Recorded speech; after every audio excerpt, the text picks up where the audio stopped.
winners. Let the pros show you how to make money. General Manager Al DeMarco, a regular contributor on Fox Sports, MSNBC, and Comcast Sports TV, brings over 25 years of handicapping experience to the table. CEO Steve Budin, the author of Bets, Drugs, and Rock and Roll, is the man responsible for creating the online betting industry. Together, they lead PickNation.com, your #1 source for winners.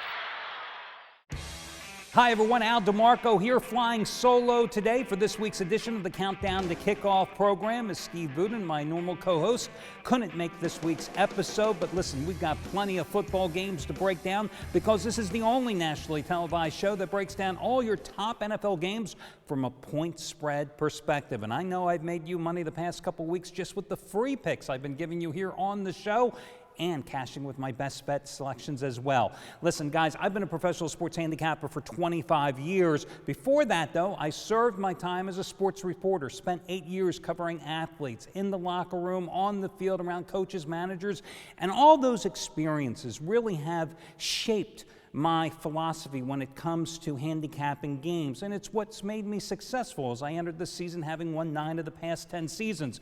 But I'll be the first one to tell you, in this business, it's what have you done for me lately? And that's the same thing that applies to most of these teams as well. The past doesn't really count. All that matters is who's got the hot hand and who's got the winning team in Vegas. We are going to take a look at your top games today, but the key thing that you've got to remember here, in the closing weeks of the season, motivation. Which teams have something to play for?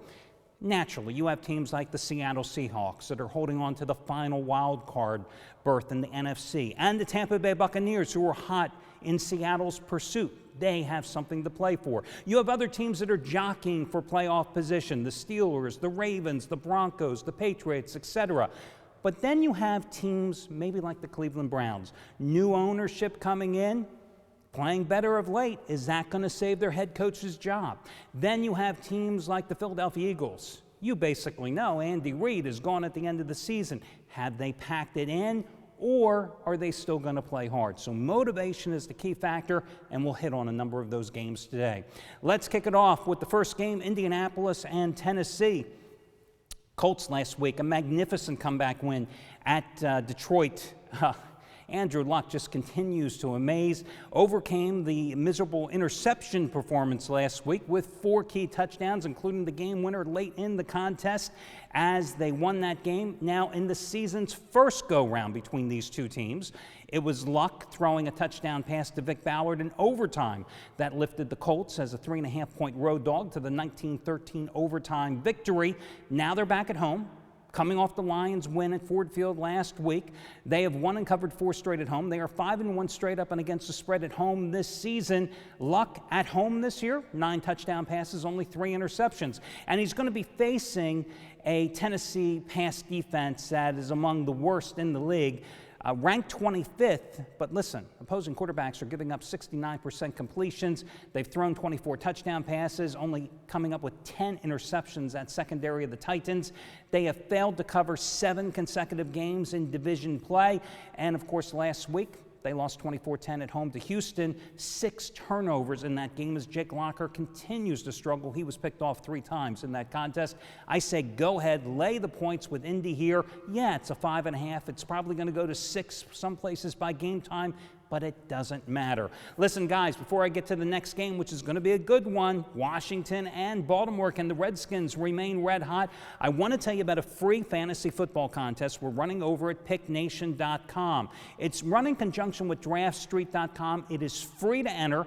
$500 in total prize money, and the top 20 finish in the money. $125 first prize.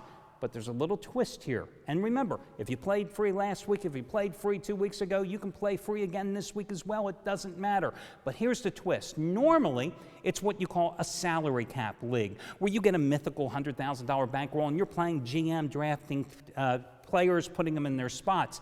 But this week, it's a different type. It's a pick'em league.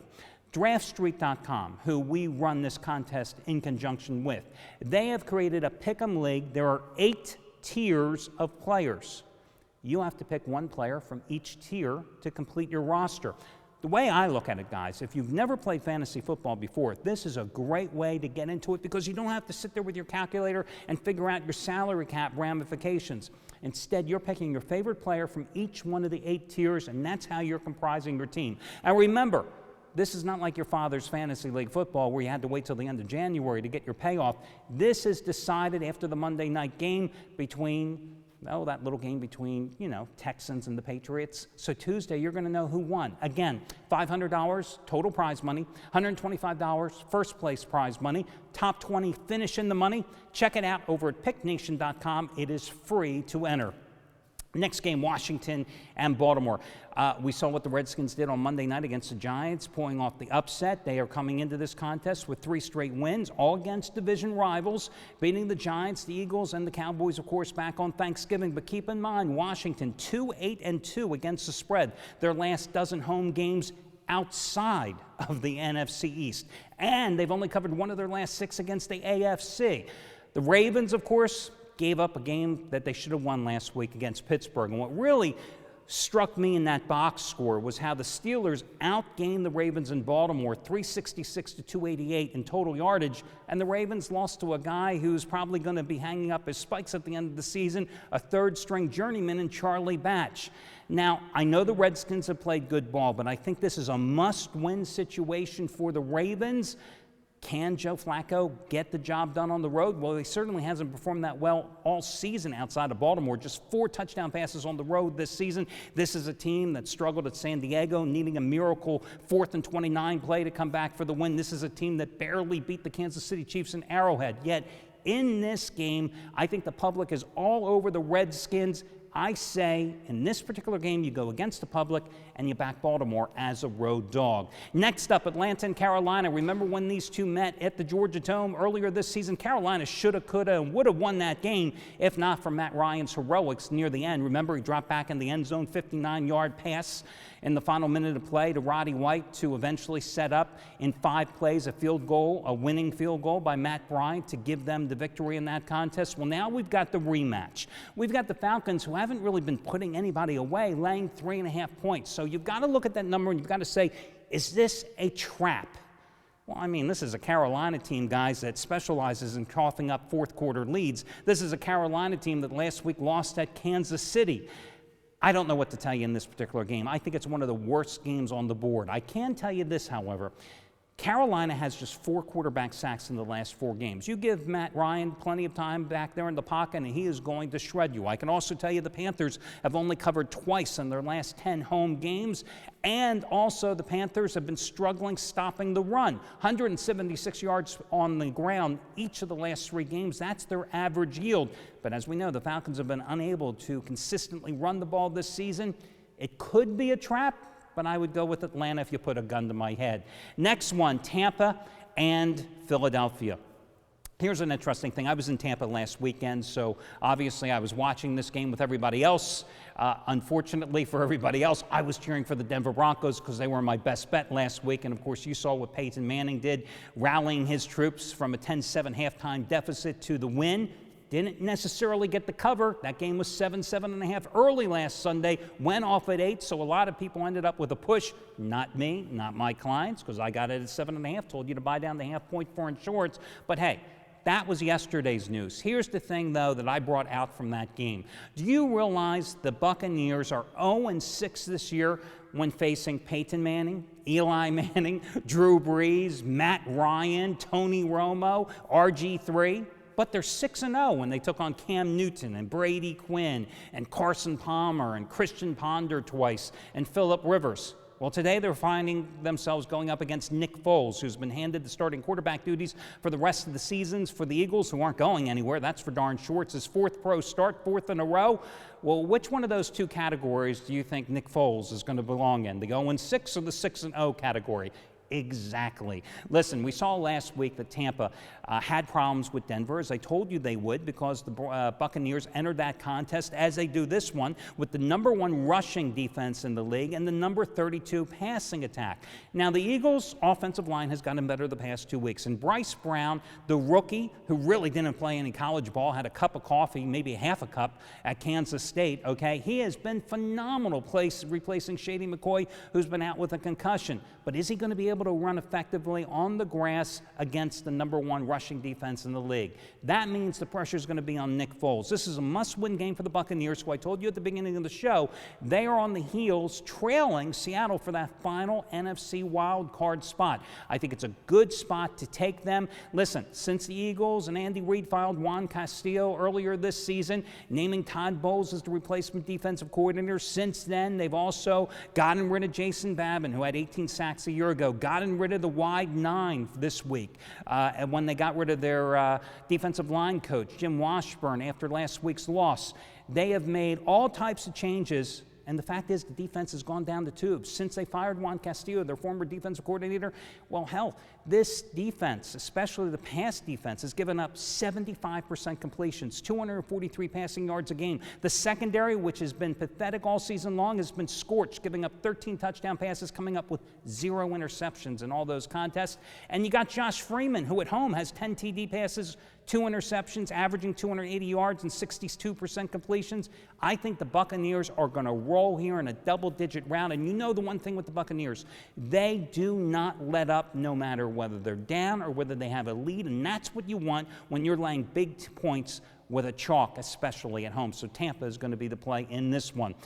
Listen, guys, I also want to tell you over at picknation.com today, I have my biggest play of my career in the NFL. Normally, my plays are rated, 99% of them, between 5 and 15 dimes. Today, I have an ultra-rare 30-dime release. I've had 9 of them in my career. I've hit 8 out of 9 in the NFL. I've got one going today. You can save $20 on the purchase price of this play simply by going to picknation.com and using this coupon code. It's going to be an easy one, guys. It's going to be AL20, AL20. You enter that one prompted, AL20, no space between my first name and the number 20. You enter that one prompted, you'll save $20 off the biggest play of my career. It goes today in the NFL. Once again at picknation.com, AL20, AL20, and you can get it and save $20 in the process. Next up, San Francisco and Miami. Well, I'll tell you what, as long as the 49ers don't play the Rams anymore, I don't think there's any problems here. Colin Kaepernick, he struggled in the overtime loss in San Francisco, the overtime tie when he replaced the injured Alex Smith, and he struggled in the overtime loss last week at St. Louis. Otherwise, you know, he took care of business against the Saints and the Bears. Why shouldn't he do the same against the Miami Dolphins? San Francisco, 19 quarterback sacks in the last 5 games. That's not going to make Ryan Tannehill playing behind a battered offensive line too happy today. Meanwhile, the Miami offense, well, there hasn't been any offense. 5 touchdowns responsible by the offense in the last 4 weeks. San Francisco on a 19-6-1 ATS run at home. So I don't care that the Dolphins have covered 7 of their last 9 as a road dog. I do know this, as a double-digit dog this year, one other time, they lost 30-10 at Houston. I think you can see a repeat performance in this one. Go with San Francisco. I have no qualms with laying the points in this one. Next game for you is going to be the contest as we head to New Orleans and the New York Giants. The Giants 8-19 against the spread. Their last 27 as a home favorite. But of course, the Giants are coming off the road, lost Monday night to the Redskins. This is a pretty important game, I'd say, for Eli and company here. The Saints, after the hullabaloo of their big comeback to get back to 500, they've now lost 2 straight games. They need to win today if they want to keep their postseason aspirations alive. Here's an interesting thing I think a lot of guys focus on. You know, the Saints defense has been pathetic all season long. We know that. They have the number 30 pass defense in the league. Well, just keep one thing in mind. The Redskins entered that Monday night game with the number 31 pass defense in the league. Did the Giants win that one? No. I think the key in this contest is going to be whether or not the Giants can establish the run. You have to establish the run against the Saints. The longer you keep Drew Brees on the bench, the better off you are. Unless, of course, he decides he wants to throw 5 interceptions again, or 2 that are returned as pick 6, as he's done the last couple of weeks. Here's the deal. Amon Bradshaw, rested, coming off a 100-yard effort against Washington on Monday night. Saints, number 32 in the league. There's only 32 teams, guys, in rushing defense, giving up 154 yards a game, 5.1 yards per carry. Bradshaw has success. Eli Manning, all the more dangerous. Cheap price for the better team. And don't discount revenge. Remember what happened last year? The Saints hammered the Giants at the Superdome, 49-24. You think Big Blue forgot about that? No way. Go with the Giants. Final game here for your card is going to be Seattle, -10 at home against Arizona. Well, last week, the Cardinals once again started Ryan Lindley in that 7-6 loss to the Jets. I guess after 5 first downs on 137 total yards, they decided, well, so much with Lindley, let's go back to John Skelton. Now, remember, this is a revenge spot for the Seahawks, who lost their season opener to Arizona. Hard to believe, right? Since then, what have the Cardinals done? Well, they've lost 8 straight games. They've only averaged 11.5 points in that 8-game losing streak. Meanwhile, I was very impressed with Seattle last week, coming up with the 23-17 overtime win at Chicago. 459 total yards for them against a very good Bears defense. And Russell Wilson, his best game on the road this year, 23 for 37, 293 yards, and a couple of touchdown passes in that contest. But now Seattle's back at home, where they are 5-0 straight up and against the spread this season. They've got they've got that hard pass rush that's going to take care of an Arizona offensive line that has given up 50 sacks this season. It doesn't matter who's quarterbacking for Arizona. Cardinals are going down in this one. Again, Seattle -10, go ahead and lay it. Now remember, guys, you can also get my daily free picks over at picknation.com by checking out my daily video report.